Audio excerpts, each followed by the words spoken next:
হালকা খবর শুনেছিস? পাশের গ্রামের কড্ডু কুস্তি খেলার জন্য উগান্ডা থেকে প্লেয়ার নিয়ে আসছে। তোকে কিন্তু আমাদের হয়ে খেলতে হবে। না দাদু, আমি কুস্তি মুস্তি লড়তে পারবো না। সবার প্রয়োজনে আমি কাজ করি, কিন্তু কাজ শেষ হলে আর কেউ আমাকে চেনে না। ঠিক আছে, যা। তুই যদি কুস্তি জিততে পারিস, তোর সঙ্গে আমার নাতনি দুকুনির বিয়ে দিয়ে দেবো। চল, এখন প্র্যাকটিস করা লাগবে। আমায় এই কুস্তি জিততেই হবে। দুকুনির সঙ্গে আমার বিয়ের ব্যাপার বলে কথা।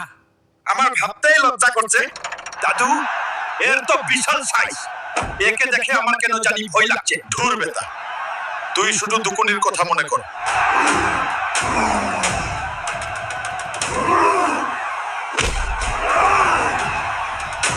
দাদু, আমার ট্রফি লাগবে না।